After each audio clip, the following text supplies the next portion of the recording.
Hi viewers, welcome to our channel. ప్రస్తుతం మనతో పాటు సీనియర్ జర్నలిస్ట్ దాము బాలా సార్ ఉన్నారు. వారితో మాట్లాడదాం. నమస్కారం సార్.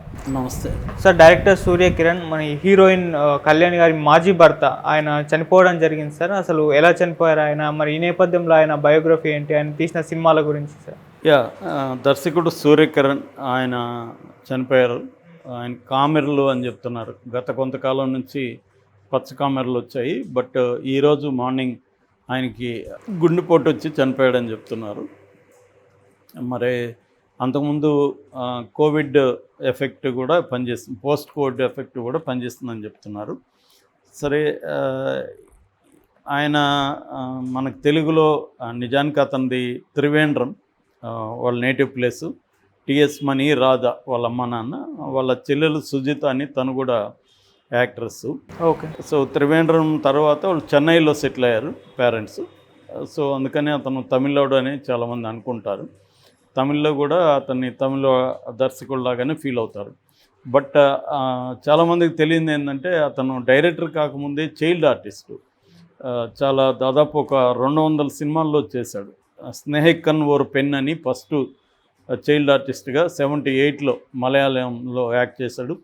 తర్వాత మోహన్ లాల్తోనూ, మమ్ముటితోనూ, ఇటు రజనీకాంత్తో, ఇలా స్టార్ హీరోలందరితో కూడా పక్కన చైల్డ్ ఆర్టిస్ట్గా అబ్బాయి చేశాడు.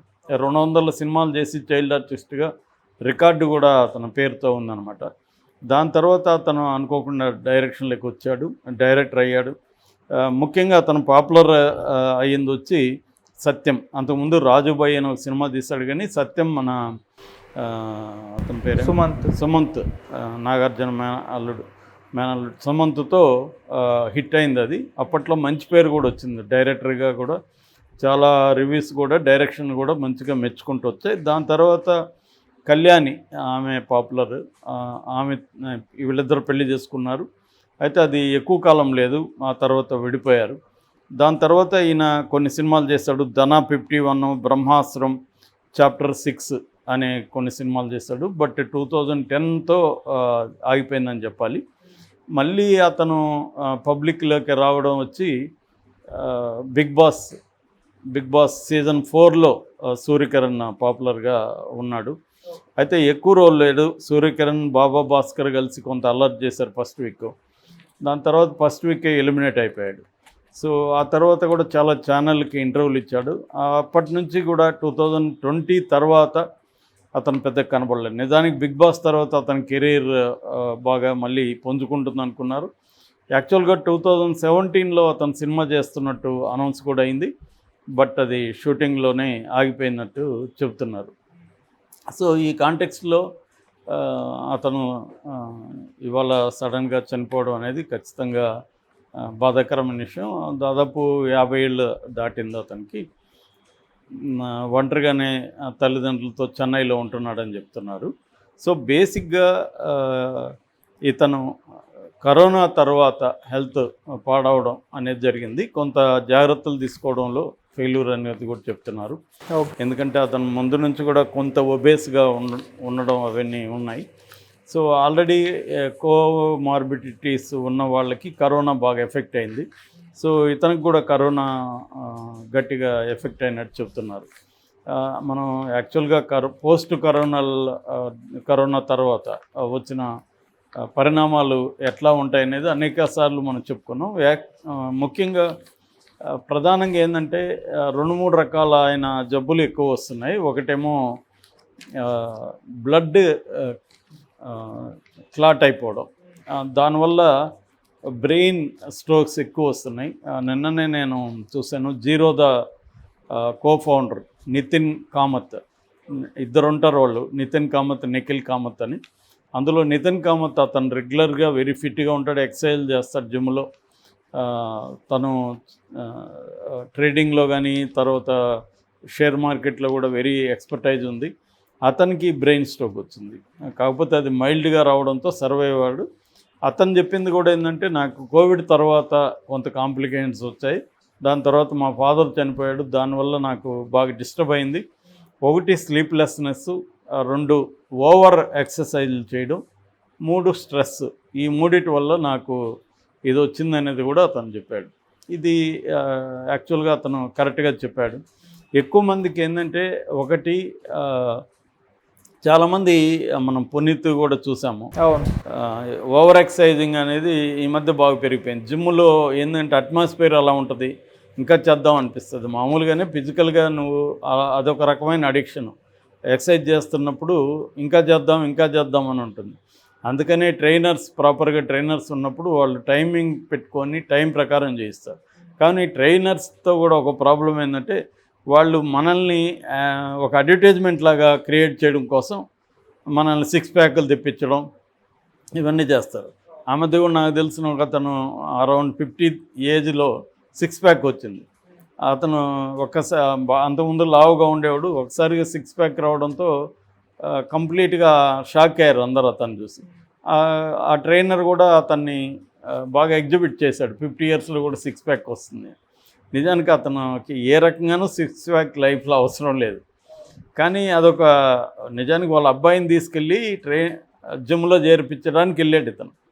ఆ ట్రైనర్ మీరు కూడా చేయొచ్చు కదా సార్ అంటే అలా ఎంటర్ అయ్యాడు. అది చివరికి హెల్త్ ఇష్యూస్ వచ్చేసి తర్వాత ముందు కంటే కూడా ఎక్కువ లావ్ అయిపోవడం అట్లాంటి జరిగింది. మళ్ళీ అతను జాగ్రత్తలు తీసుకొని మళ్ళీ టైం పట్టింది అతను. అంటే అతను చెప్పింది కూడా ఏంటంటే అదొక మిత్, 6 ప్యాక్ అనేది ఒక మిత్ అది. సో అదేమి మెయింటైన్ చేయడం అనేది అంత ఈజీ కాదు. రోజు కనీసం 5-6 గంటలు ఎక్సర్సైజ్ చేయాలా, మళ్ళీ 7-8 గంటలు నిద్రపోవాలా. పని చేయడానికి నిద్రపోవడానికి సరిపోతుంది, వేరే పని చేసుకోలేము అన్నది. కానీ ఈ పిచ్చి అనేది బాగా ముదిరిపోవడం వల్ల కూడా చాలామంది చనిపోతున్నారు. తర్వాత ఏంటంటే స్ట్రెస్ విపరీతంగా పెరిగిపోవడం కూడా మనకు కనబడుతుంది. ఈ అబ్బాయిలో కూడా అదే చెప్తున్నారు, సూర్యకిరణ్లో కూడా. ఎందుకంటే తనకి కెరియర్ ఆగిపోవడం, పెళ్ళి డైవర్స్లోకి వెళ్ళిపోవడం. సో ఈ 2 ప్రధానంగా అతని మీద ఒక టోల్ అంటాం కదా, ఒక టోల్ పడింది. ఆ స్ట్రెస్ని డీల్ చేయడంలో అతను ఫెయిల్ అయ్యాడు. సో దానివల్ల అతని రకరకాల హెల్త్ ఇష్యూస్ వచ్చాయి. అది పచ్చకామర్లోకి వెళ్ళింది. దాని తర్వాత హార్ట్ అటాక్ ఈరోజు జరిగింది. అంటే మనం ఎందుకు అతను చనిపోయినా కూడా అతని విషయాలు మాట్లాడుతున్నాం అంటే దాని నుంచి మనం ఏం నేర్చుకోవాలనేది. అంటే ప్రధానంగా ఏంటంటే పోస్ట్ కోవిడ్ ప్రపంచవ్యాప్తంగా కూడా ఆ మధ్య WHO సర్వే చేస్తే కూడా 9 కోట్ల మందిని సర్వే చేస్తే పోస్ట్ కోవిడ్ ఎఫెక్ట్స్ అనేవి సివియర్గా ఉన్నాయనేది చెప్పింది. బట్ దానికి కారణం వ్యాక్సినే అని చెప్పలేమనేది వాళ్ళు నిర్ధారించలేదు. కానీ ఎక్కువ మంది చెప్తున్నది వ్యాక్సిన్ వల్ల కూడా సైడ్ ఎఫెక్ట్లు వస్తున్నాయని. ఓకే. సో ఆ సైడ్ ఎఫెక్ట్లకి కరెక్ట్గా వ్యాక్సినే కారణం అని చెప్పలేదు. కానీ వ్యాక్సిన్ వేసుకున్న వాళ్ళలో ఎక్కువ మంది ఈ 1 heart attack, 2 brain stroke, 3 lungs related issues, lungs failure కావచ్చు, ఇవి కావచ్చు, ఇవి ఎక్కువ జరుగుతున్నాయి. సో అందుకని చాలామంది చెప్తున్నది ఏంటంటే రెగ్యులర్గా డాక్టర్ దగ్గరికి వెళ్ళడం, చెకప్ చేయించుకోవడం, తర్వాత ప్రాపర్ ఎక్సర్సైజ్ మినిమం 30 మినిట్స్ నుంచి 40 మినిట్స్ ఉంటే సరిపోతుంది. అంతేగాని 2 గంటలు 3 గంటలు చేయొద్దండి. రెండోది మీ ఏజ్, మీకున్న రెస్ట్, వీటన్నిటిని దృష్టిలో పెట్టుకొని ఎక్సర్సైజ్ చేస్తే సరిపోతుంది. దానికి ప్రాపర్ రెస్ట్ ఉండాలి. అంటే 7 to 8 అవర్స్ మినిమం నిద్ర ఉండాలి, ప్రాపర్ స్లీప్ ఉండాలి. అన్నిటికంటే ఇంపార్టెంట్ స్ట్రెస్ ఉండకూడదు. ఇవాళ ఏంటంటే స్ట్రెస్ లేని వాళ్ళు ఎవరు లేరు. మనకి యాంగ్జైటీ, స్ట్రెస్సు, ఇంకా డిప్రెషను, ఇది ప్రధానంగా 2 రకాలుగా జరుగుతుంది ఇతని లైఫ్లో జరిగినట్టుగానే సూర్యకిరణ్ లైఫ్లో. ఒకటి మన కెరియర్, రెండోది పర్సనల్ రిలేషన్షిప్స్. ఈ రెండిట్లో స్ట్రెస్ పెరుగుతుంది. మనం కానీ గమనిస్తే సైకోసోమాటిక్ డిసీజెస్ అంటారు. దీని మీద చాలా పుస్తకాలు కూడా వచ్చే రీసెర్చ్ జరిగింది. అంటే సైకలాజికల్ ఎఫెక్ట్ అనేది సోమా అంటే బాడీ అనమాట. మన సైకలాజికల్ ఎఫెక్ట్ అనేది బాడీ మీద పడుతుంది. మనకి ఎవరితోనో, ఒక ఫ్రెండ్తోనో, లేకపోతే మన లవర్తోనో, ఇంకొకరితోనో, పార్ట్నర్తోనో గొడవలు గట్టిగా వచ్చినప్పుడు ఖచ్చితంగా మనకు ఫిజికల్గా మనకు బాడీ పెయిన్స్ రావడము, ఇంకేదో ఒక రకమైన జబ్బు రావడం జరుగుతుంది. అంటే ఆ స్ట్రెస్ విపరీతంగా మైండ్ మీద పడి అది సైకోసోమాటిక్ డిసీజెస్కి దారితీస్తుంది అన్నమాట. సో అందుకని మన కెరీర్లో లేదా రిలేషన్షిప్స్లో వీలైనంత పీస్ఫుల్గా రిలేషన్షిప్ ఉందా అనేది చూసుకోవాలి. కెరీర్ని కూడా వీలైనంత ఛానలైజ్ చేసుకోవాలి. కానీ ఓవర్ బర్డన్ పడుతుంది కెరీర్లో, ఓవర్ అవర్స్ పనిచేయడం, ఇది కూడా ఒక అడిక్షన్ లాగా అయిపోయింది. అంటే డబ్బులు సరిపోదు, ఎంత సంపాదించినా ఇంకా సంపాదించాలి. సో ఇది పెరిగిపోయింది అనమాట. సో ఈ సూర్యకిరణ్ ఎగ్జాంపుల్ నుంచి కూడా నేర్చుకోవాల్సిన ఏమంటే మన కెరీర్ని, మన పర్సనల్ రిలేషన్షిప్స్ని ఎలా బ్యాలెన్స్ చేసుకోవాలి అనేది ప్రధానంగా చూసుకోవాలి. దీనికి మన వల్ల కానప్పుడు మనం సైకాలజిస్టుల సహాయం కానీ, సైకాట్రిస్టుల సహాయం కానీ తీసుకోవాలి. అది తీసుకోకపోతే ఏమవుతుందంటే మన క్రైసిస్ని మనమే డీల్ చేయలేక హెల్త్ డేంజర్లోకి వెళ్ళిపోతాం.